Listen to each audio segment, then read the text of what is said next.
In 1920, a baby boy named Beryl was born to Jewish parents in a little peasant cottage in Transylvania. Within the year, however, the family fled the country to escape Romanian persecution of the Jewish population in the aftermath of World War I. Growing up in the Lower East Side of Manhattan, Ben Ferencz didn't speak English until he was 8 years old. But once he did, he would wield the power of language to bring to light the worst atrocities of the 20th century and bring some of its perpetrators to justice. With his Harvard law degree in hand, the Pentagon sent Benjamin to Germany to prosecute his first ever case, one that has been called the largest murder trial in history.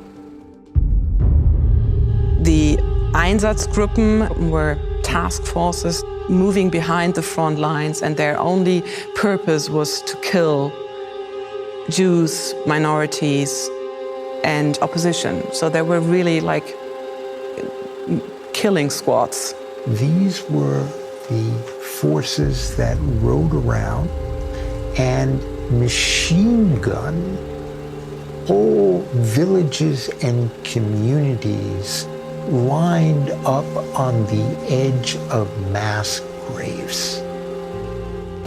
Judges from Britain, America, Russia, and France assemble in Nuremberg's courthouse. The Nuremberg trials after World War II were historic, the first international war crimes tribunals ever held. Hitler's top lieutenants were prosecuted first. Then a series of subsequent trials were mounted against other Nazi leaders, including 22 SS officers responsible for killing more than 1 million people, not in concentration camps, but in towns and villages across Eastern Europe. They would never have been brought to justice were it not for Ben Ferencz. The charges we have brought accuse the defendants of having committed crimes against humanity. Back in the States, Ben could not return to the comforts of private practice. Propelled by trauma and despair from what he had witnessed, he set out to help create a more humane and tranquil world. His pen was his weapon, and his tools were his books, lectures, media interviews, and university courses. The fruition of his life's work came in 2002, when the International Criminal Court was established in The Hague. This is a historic moment in the evolution of international criminal law. He is the story of how one individual has tried to change the world.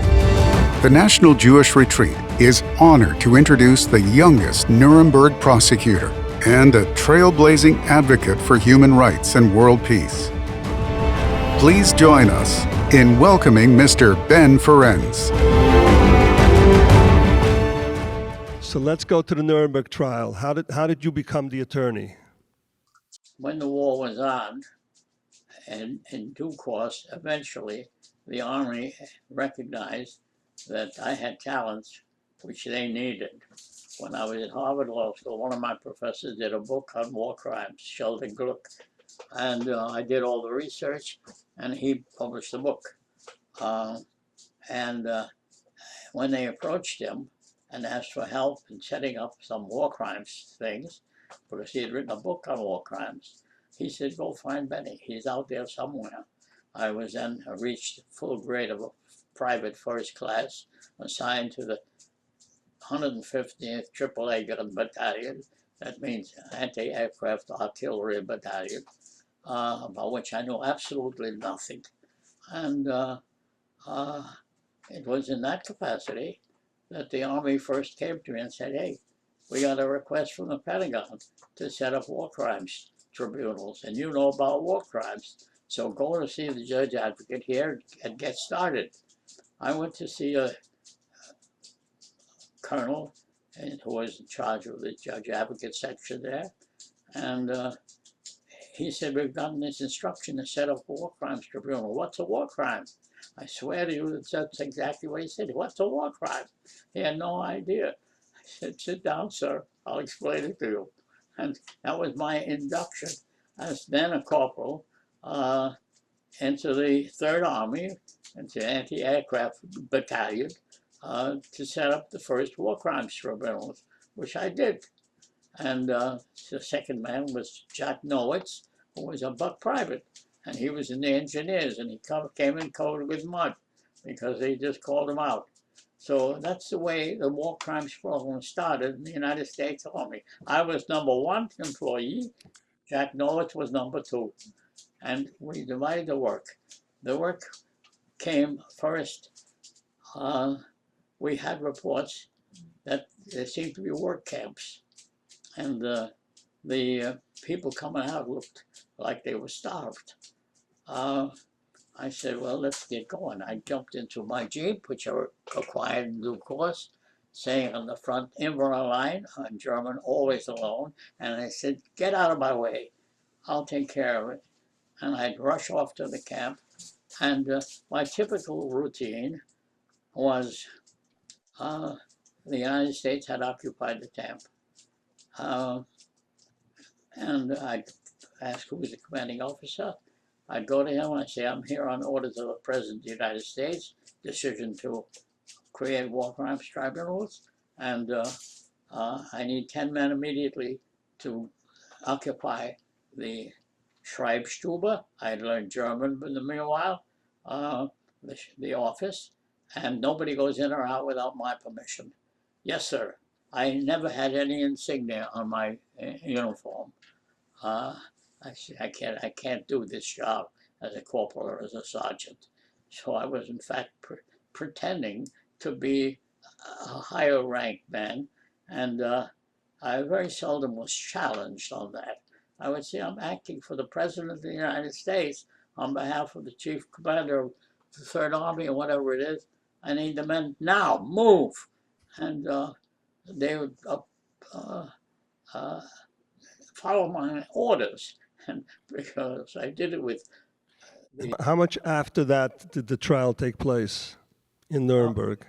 That trial started that way, with my going and finding the evidence in the camps as they were liberated. The Army began to do their own war crimes trials, which I'll skip over because there wasn't much to them. And the Nuremberg Trial, as we know, the big Nuremberg Trial, the International Military Tribunal, where Justice Robert Jackson was the chief prosecutor for the United States, was in full swing.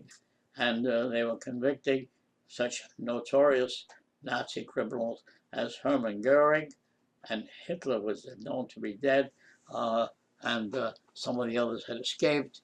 But these were the International Military Tribunals, which was supplemented, here's where your question comes in, by a dozen different trials which the United States felt were necessary in order to show the German people how it was possible that a civilized country like Germany could engage in the type of atrocities which they were engaged in. And so I was the first employee of the subsequent proceedings, they were called. There were 12 trials. In that capacity, my assignment was to go get the evidence, because if you have a criminal and you don't have evidence, you got nothing. And you got the evidence, you don't have the criminal, you got nothing. And I had the experience in the war, during the war, of going into the camps, collecting evidence of war crimes. And I knew what war crimes were because I read everything for Sheldon Gluck that had ever been written on the subject. And so that was the beginning. When did they appoint you to be the lead attorney in the trial? Beg pardon? When did they appoint you to be the lead attorney in the trial?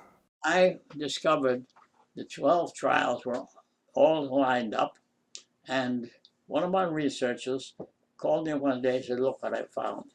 He brought me a pile of papers. I don't know, can show it to you here, but stuff like this, a pile of papers, you know, and said, look what I found. It was in the Gestapo headquarters in Berlin. It was reports from special squads known as Einsatzgruppen. It's hard to translate. It's an action group.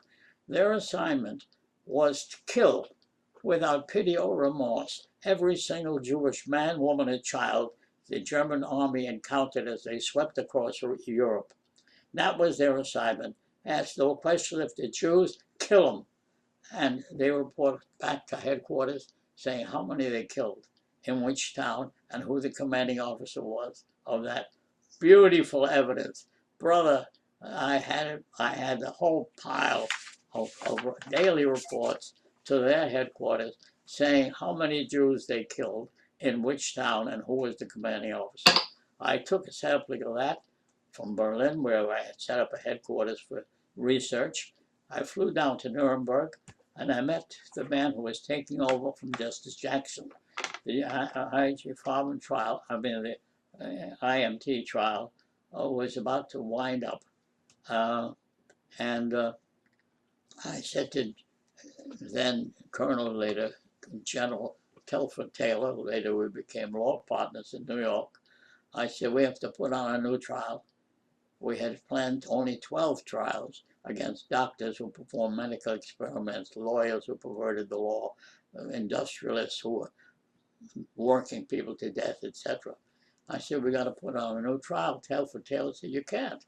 The Pentagon is not very enthusiastic about these trials to begin with, and they've already assigned all the lawyers. The lawyers are all at work. I said, look, you can't let these guys go. I have here 1 million murders. You're not going to let these guys go. And he said, well, can you do it in addition to your other work, which was research? I said, sure. So he said, okay, you do it. And so I became, to answer your question, the chief prosecutor in a trial which was never anticipated. How many were charged in your trial? I was limited. That they said, don't take any more than Jackson took. They had only 22 seats in the courtroom for the trial against Goering and company. And he said, don't do more than that. I had 3,000 men, mass murderers, every single one of them, without exception and without any doubt. And they said, limited to 22 defendants. So I picked out 22 of the most obvious mass murderers who reported killing 50,000, 20,000, 30,000. And I brought charges against originally 24 to fill out for sickness and so on, but 22 defendants. How long did the trial take? Trial took a historical time period. I rested the prosecution's case in 2 days. 2 days, eat your heart out, all you prosecutors who held the suspects for years before they tried them. I said, I don't need more. I've got the proof here. This is the guy, he's there. Pick him up, put him in, give me the highest ranking and the best educated guys. Don't tell me they didn't know what they were doing. So I had doctors with doctor degrees, high-ranking people, and people who certainly were very well informed about what their assignment was and how to carry it out. So that's how I got. Basically, in 2 days, you got them all convicted. 2 days, I got them all convicted, and 13 of them, I think, were sentenced to death. It was, here you're going to have to go in. I began the trial. It was with sorrow and with hope that we here reveal the deliberate murder of over 1 million innocent and defenseless men, women, and children.